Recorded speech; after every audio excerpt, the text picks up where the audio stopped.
This short video will look at the MINTEL report into UK beauty retailing in January 2017, and it's going to focus particularly on the Body Shop.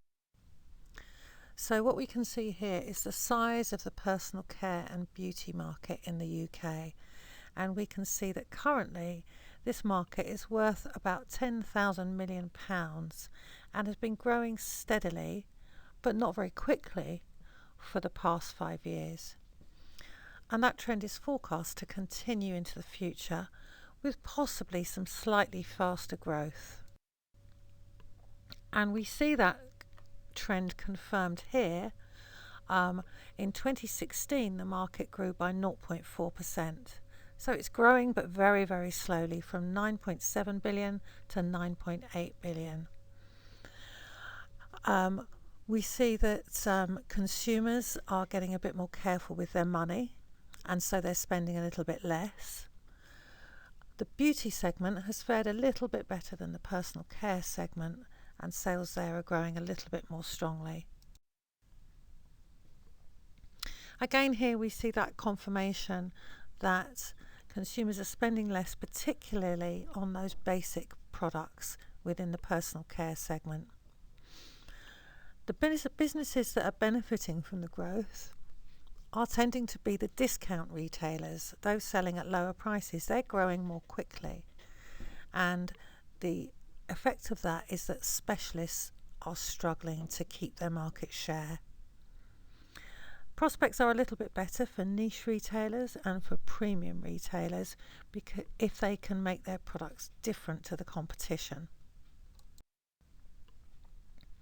So here we have the market share for the biggest players in the beauty and personal care market, and we can see that Boots is the market leader with a significantly larger market share than even its closest competitor.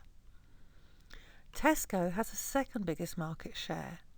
So from this it becomes very obvious that many people are buying their personal care and beauty products from the supermarket. If we want to find Body Shop on this chart, we need to go right down to the bottom.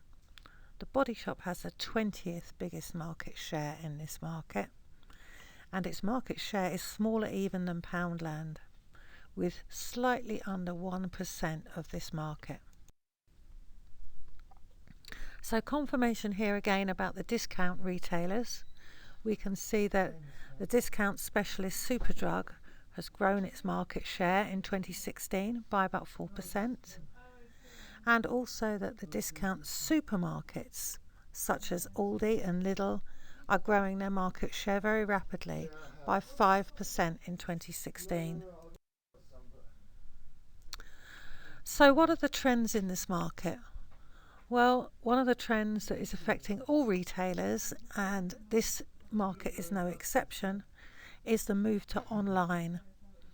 And just by glancing at the shape of this graphic, we see that spending on online spending on beauty and personal care products is rising fairly quickly and very consistently. Year on year, more and more is being spent online. So between 2011 and 2017, spending online is forecast to almost double. So let's have a look at what the different players in this market are actually selling. We've seen the overall market share, but different retailers are focusing on different parts of the market. So perhaps not surprisingly, we're seeing that the supermarkets and the budget retailers, a lot of their sales are coming from toiletries. And we would probably expect that. In supermarkets we're buying things like toothpaste and soap and shower gel. But when we move into cosmetics, this tends to be more the focus of the more specialist retailers and the department stores. It's department stores who are selling the most in the cosmetics range, but let's just focus on the Body Shop for a moment. They're selling a bit of everything, but their biggest sales are on skincare and body care products. Maybe this isn't surprising. We know that the Body Shop is well known for body butter and those kinds of products. They're also known for their gift packs, and nearly 30% of Body Shop sales are coming from those beauty gift packs and seasonal offerings. About 16% on cosmetics and about 20% on toiletries. What we see here is the sales per outlet in 2015 and 2016. So the green lines are showing us what are the total net revenues of the business. The orange line is showing us the number of stores, and the blue line is showing us sales per outlet. So again, let's go to Body Shop, and we see that their net revenue, 162 million. This is in the UK, remember. They have 277 stores. And the sales per outlet are 585,000. So each Body Shop store in the UK on average has sales revenue of 585,000. Now, I think this is an interesting statistic, especially when we compare it to some of the competition. Let's have a look at Lush, a comparable kind of business. Lush has lower net revenues overall. It has fewer stores, but look at the sales per store, double that of the Body Shop, almost. So each Lush store is selling almost twice as much in value terms as a Body Shop store. This must be an area of concern for the Body Shop. So what are the things that make consumers more likely to choose one retailer over another? And here we're looking at online in particular. People want to be able to try before they buy samples. They want samples. Not surprising really online. We want to have a clearer idea of what we're buying. Consumers are more likely to buy with businesses that send them some kind of incentive via email, maybe money off vouchers, that kinds of things. 24% of people would go to an online retailer that sold new or niche products. And I think this is where Lush is scoring well.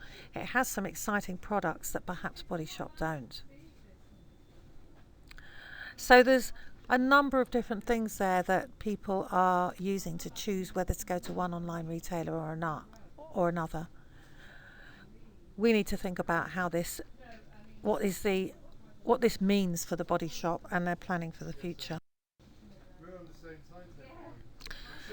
So what are people buying? What kind of beauty products have people bought in the last 12 months? Now again, this is a survey of internet users, but we can see skincare for the face is the most popular purchase for women. That's the orange line. And in fact, it's the most popular product for all people.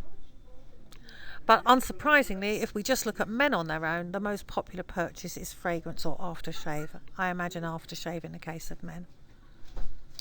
Makeup is a close second for women, but interestingly, 10% of men also buying makeup.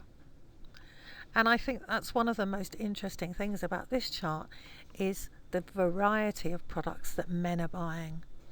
And one thing the Body Shop might need to ask is, do they have enough of these male-orientated products?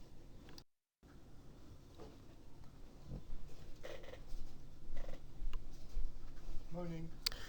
So this is a question where people were asked, what kind of brand do you buy when you're buying different types of products? So when you're buying skincare for your face, do you buy a budget brand or do you buy a premium brand? When you're buying makeup, do you buy a budget brand or a premium brand? So, again, perhaps unsurprisingly, people are most likely to buy a premium brand when they're buying fragrance or aftershave. On the other hand, people are most likely to buy a budget brand when they're buying men's shaving cream. Standard brands, men's shaving cream again, popular. Skincare for the body, standard. So again, what we need to think about here is, where does the Body Shop fit into this? Is the Body Shop a budget brand, a standard brand, or a premium brand?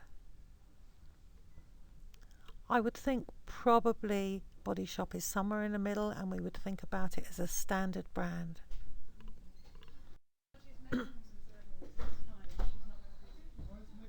So here, people, internet users over the age of 16, were asked how much they agreed or disagreed with these statements.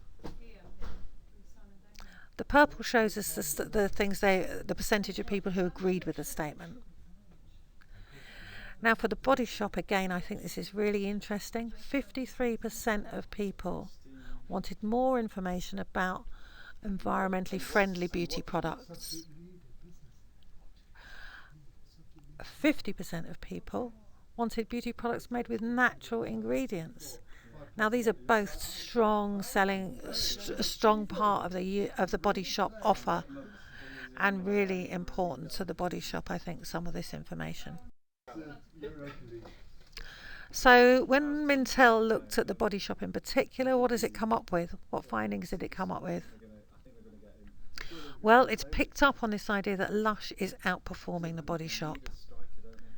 And it shows that it says that both retailers should be benefiting from the rising interest in natural beauty products, but Lush is doing better.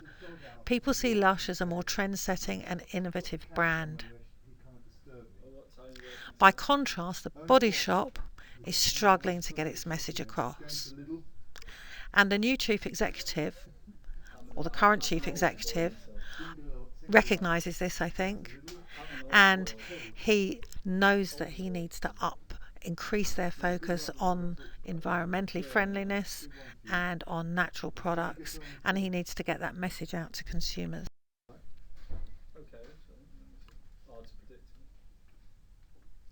With the rise of online shopping, MINTEL also recognises the importance of retailers investing in their shops, investing in technology, and making that retail experience much more attractive to consumers. Some other trends that MINTEL report has picked up on: the opportunity to develop in-store male grooming services. 40% of men aged under 55 are interested in using more in-store beauty services. Maybe this is something the could offer.